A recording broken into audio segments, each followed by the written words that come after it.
What happens when a movie star walks onto live TV expecting a friendly chat, but instead gets trapped in a fight for his reputation? When Mark Wahlberg sits across from George Stephanopoulos, the conversation turns from calm to explosive in seconds. Accusations fly, tempers flare, and the truth cuts deeper than either of them expected. Because this isn't just an interview gone wrong. This is a showdown between guilt and pride, between confession and control. This isn't just television. This is a reckoning neither man saw coming. The studio looked perfect that morning. The lights shimmered, the air smelled faintly of coffee and makeup powder. Then the doors opened, and in walked Mark Wahlberg. Tailored jacket, crisp shirt, shoulders squared. His walk had that mix of Hollywood confidence and Boston toughness. He smiled at the crew, gave a quick nod to the producers, and slid into the spotlight like it was his natural habitat.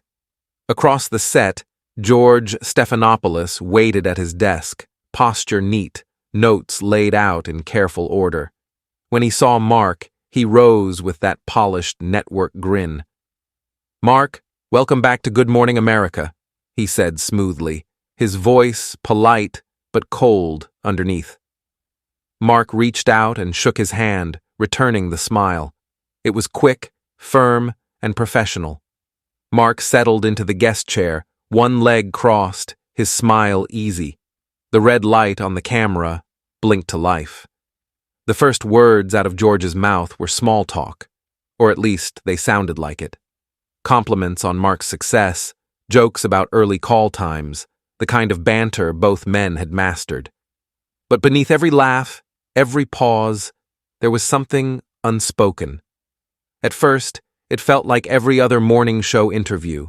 The cameras rolled, the music faded, and George started with the usual soft pitches. "So, Mark, tell us about this new film. Another action-packed ride?" Mark smiled easily, leaning forward just enough to look engaged. "Yeah, man. A lot of hard work went into this one. We wanted to show that even the toughest guy can find redemption." The audience chuckled at his charm, and the cameramen shifted for a better angle. Everything looked normal. But underneath the laughter and the polite nods, there was something faintly wrong. George's tone was just a little too controlled, his pauses too deliberate. The conversation drifted toward familiar territory: success, family, faith, all the things that make good morning TV. Mark talked about how discipline changed his life, how he wanted to inspire people. George nodded along, but his face didn't quite match his words. His eyes looked detached, almost studying him like an experiment. And the longer it went on, the more Mark felt it, that low hum of unease crawling. George looked down at his notes again, flipping a page slowly, deliberately. "Redemption," he repeated, his tone soft but loaded. "That's a powerful word, Mark." Mark smiled, nodding, but he could feel the temperature drop. "Yeah, it is," he said evenly. "It's what the movie's all about." George's smile didn't move. "I bet it is." The way he said it wasn't casual, it wasn't friendly. It was a setup, a warning disguised as small talk. George leaned in, just slightly, his tone soft. Too soft. "Since your new film's about redemption," he began, voice calm and careful, "let's talk about yours." The word redemption hung in the air like smoke. Mark froze for half a second, his practiced smile still there, but something behind it flickered. The lights suddenly felt hotter, the air tighter. He blinked once, slow, trying to decide if he'd heard right. Around them, the studio stayed silent. Mark cleared his throat and gave the kind of half laugh that actors use when they're buying time. "Well, yeah," he said lightly. "I think everyone deserves a second chance, right?" It was smooth, the kind of answer he'd been giving for years. But George wasn't smiling anymore. He tilted his head, voice still calm but colder now. "Some say you've never really paid for what you did." The line hit like a slap. The studio, once buzzing with quiet energy, turned completely still. Mark's jaw flexed. He didn't move for a second, didn't even blink. Then, slowly, he exhaled through his nose, the sound sharp and controlled. "I've paid every day," he said finally, his voice low and steady. There was no charm left in it, no polished delivery, just something real, something that sounded a lot like anger barely chained down. The air between them vibrated, tight as wire. George didn't let up. He leaned forward, elbows on the desk, his tone still calm but sharp enough to cut through air. "Words aren't the same as accountability, Mark."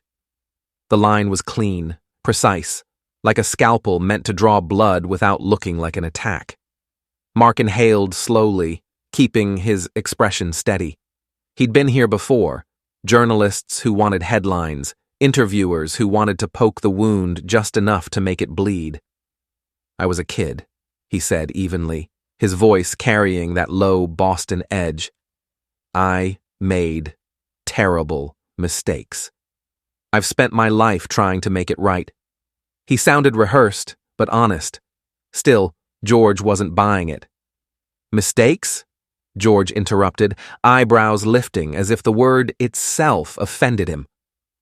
"Real people were hurt, Mark. You call that a mistake?" His tone didn't rise, but the question hit like a punch to the ribs. Mark's fingers curled around the armrests of his chair, his knuckles turned pale.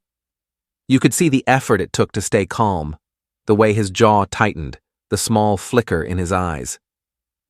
"Yeah, real people were hurt," Mark said, his voice quieter now, but heavier.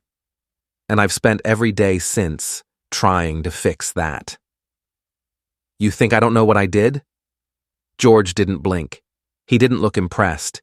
He just stared at him, not like a host, but like a prosecutor waiting for the defendant to break.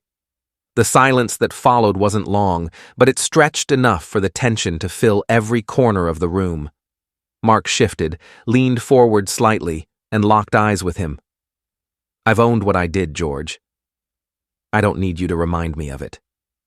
The calm in his voice didn't hide the heat underneath.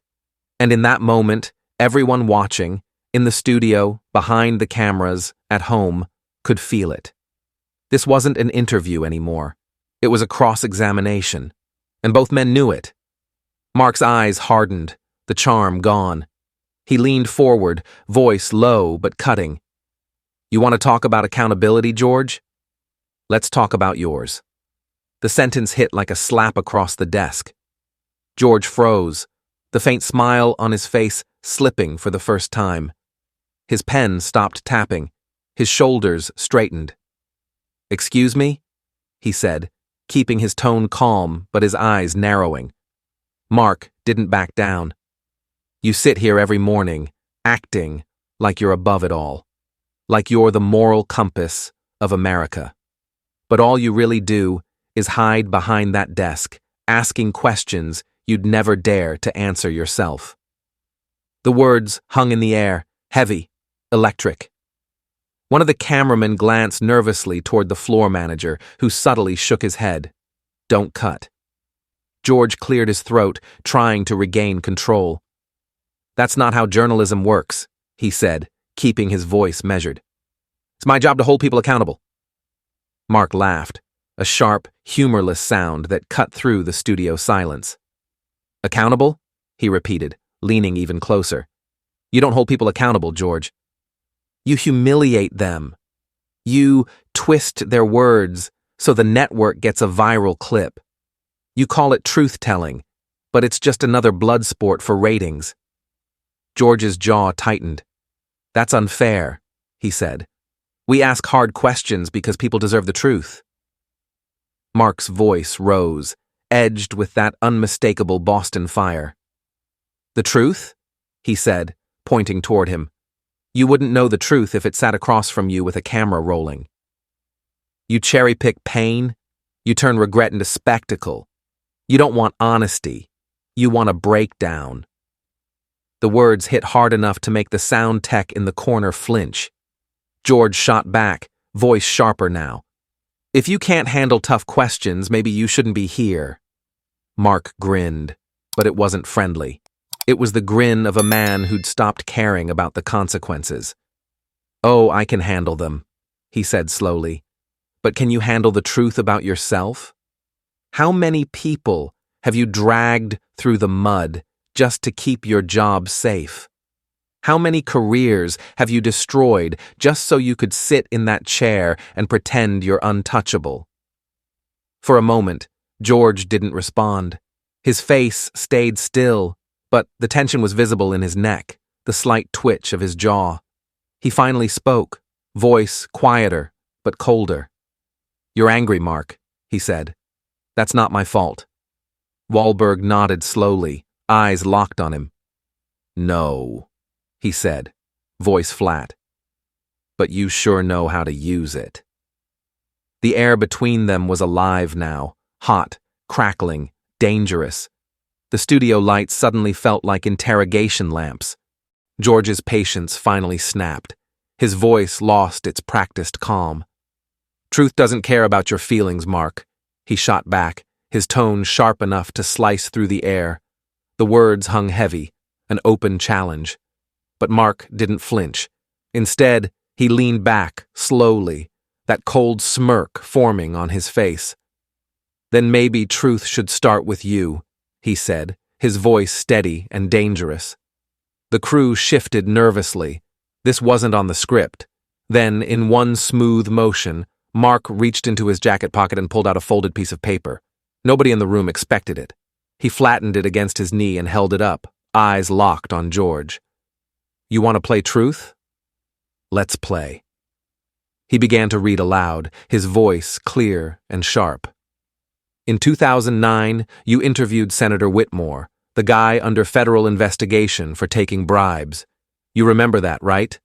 You smiled, shook his hand, told him, and I quote, 'Let's focus on the positive.' You gave him a pass, George. You let him off easy." He paused, staring straight into George's eyes. "But me? You drag 30-year-old dirt back into the light because it gets clicks."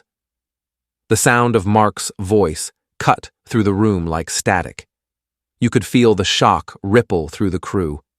A camera operator's hand trembled. Someone in the control booth whispered, "Oh my God, he came prepared." George's face hardened instantly. The polished TV composure cracked into something colder. "Are you really comparing your crimes to a political interview?" he asked, his tone low but seething. Mark didn't blink. "No," he said, his voice dropping to a growl. "I'm comparing hypocrisy to hypocrisy." His words landed like a hammer. "You preach transparency, but you pick who to destroy. You forgive the powerful and punish the ones who can't fight back." George leaned forward, the veins on his neck showing now. "You think waving a piece of paper erases what you did?" he said, almost hissing. Mark's grin turned razor thin. "No," he replied quietly, "but it sure exposes what you did." The room pulsed with tension. The lights seemed hotter. Neither man blinked. George's hand twitched toward his earpiece, a silent signal for the producers to cut. But nobody moved. It was too late. The interview had turned into a duel, live and unedited. The tension snapped like a wire. George's voice hardened, losing every trace of the polite morning host. "You can't buy redemption, Mark," he said sharply. "You can't donate your way out of guilt." His tone was cold, cutting, the kind that dared a man to explode. Mark's head jerked up, eyes burning. He shot to his feet so fast his chair screeched against the studio floor. "You think this is about money?" he barked, his voice cracking through the silence. "I've spent 30 years trying to be better, not to look better." His hands trembled as he pointed toward George, the frustration boiling over after years of holding it in. The calm, collected movie star was gone. In his place stood a man stripped raw, shaking with rage and truth. George didn't back down. He stayed seated, chin raised, his tone biting. "Then why?" he fired back. "Do you still sound like the same angry kid defending himself instead of a man who's changed?" The words hit like a punch. You could almost hear the breath leave Mark's lungs. He stared at George, eyes wide, chest heaving. For a moment, he didn't say a word. His face twitched. Pain, fury, disbelief, all crashing together. The studio went still again, every light seeming to burn hotter, brighter. Mark finally spoke, his voice lower now, rough and trembling. "You don't know me," he said. "You've never lived a day of my life." George leaned back, calm again, but with that smug look that only made it worse. "Then show me, Mark," he said softly. "Show me you're not that kid." The air felt suffocating, thick with everything neither man was willing to admit. And in that moment, everyone watching knew there was no going back. The anger finally gave way to something else, something quieter, heavier. Mark's voice dropped low, the words trembling but real. "You want the truth?" "Fine," he said, his throat tightening. "I was angry. I was lost. I hurt people. I've lived every damn day wishing I hadn't." His tone wasn't defiant anymore. It was stripped bare, no defenses, no performance, just a man confessing what he'd spent decades trying to outrun. The room fell silent. Even the hum of the lights seemed to dim. For the first time that morning, George didn't look like a host. He looked like a man who didn't quite know what to do with what he'd just heard. George hesitated, just for a moment, long enough for it to show. The atmosphere shifted from confrontation to something raw and uncomfortable. But he couldn't stop himself. His instinct to push kicked back in. "Then why haven't you reached out to them?" he asked softly, but there was an edge in his tone. "The people you hurt. Why not face them directly?" Mark snapped his gaze up, the sadness in his eyes replaced instantly by cold fire. "Because the system doesn't allow forgiveness," he said sharply. "It sells guilt. It keeps it alive because people like you profit from it."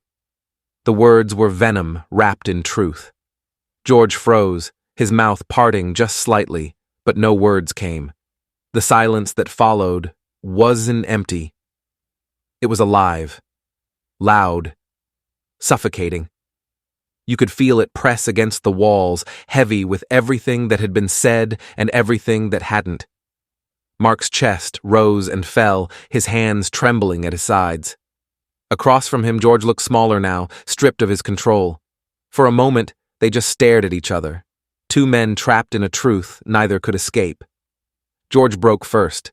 His voice came out clipped, almost trembling with anger he was trying to disguise as professionalism. "So you admit Hollywood protects you," he said. "You've never faced real justice." The words were cold, deliberate, a final jab meant to finish the job. That's when it happened. Crack! Mark's hand slammed down on the desk so hard that George's coffee mug rattled, almost tipping over. "That's not what I said," he shouted, his voice echoing across the studio. For a second, nobody moved. Then George leaned back in his chair completely unfazed. "Sounds like it," he said evenly. That calm tone, smug, dismissive, was gasoline on an open flame. Mark leaned in, eyes burning with fury. "You think this is journalism?" he said through gritted teeth. "You ambushed me. You lied to me. You used my past to build your damn segment." His voice cracked, not from weakness, but from the sheer effort of holding it together. George finally rose from his chair, his face tense but steady. The two men now stood eye to eye, their shadows overlapping under the burning studio lights. "If you can't handle the truth," George said, his voice like ice, "maybe you shouldn't be here." Mark's jaw clenched. His voice broke as he spoke, but it came out like a final verdict. "Maybe I shouldn't." He reached up, tore the mic off his collar. The static crackled through the speakers, loud and final. He tossed it on the desk, the sound sharp enough to make the crew flinch. "You got what you wanted, George," he said quietly, his voice trembling with exhaustion. "Your clip, your outrage, your ratings." And then he turned away. No hesitation, no glance back. George stood frozen behind his desk, the papers in his hand trembling just enough to betray him. His face was pale under the hot studio lights, his composure gone. Around him, the set was eerily still, the air heavy, the silence thick. The red light on the main camera flicked off with a faint click, and for the first time all morning, there was no sound except the hum of the equipment cooling down. It was over. But it didn't feel like victory. It felt hollow, strange, like something irreversible had just happened right in front of him. Behind the glass wall, the control room erupted in whispers. "We got it," someone muttered. Another voice followed, lower, almost in disbelief. "That's going viral before the next commercial break." But inside the studio, George didn't move. He just stared at the empty chair across from him, the one Mark had left turned over. The mic still lay on the desk between them, a small, lifeless reminder of the moment everything went off the rails. He reached for his papers, tried to straighten them, but his hands wouldn't stop shaking. It hit him then. What just happened wasn't an interview. It wasn't journalism. It was an execution, played out live for millions to see. Somewhere deep down, he knew it. The questions had started as professional, but by the end, they'd turned personal, cruel even. He'd gone too far. Or maybe, he told himself, he'd just revealed the truth. Either way, the cost was the same. His chest felt heavy, his throat dry. Hours later, when the clip hit every social feed and talk show across the country, the headlines didn't ask who won. They asked something else. Who was really on trial that morning? The man who sinned or the man who judged him? No one had an answer. And maybe that was the point. What do you think? Was Mark standing up for himself or finally facing the truth he's been running from? Tell us in the comments, and don't forget to hit subscribe for more explosive moments that pull back the curtain on fame, power, and the truth behind live TV.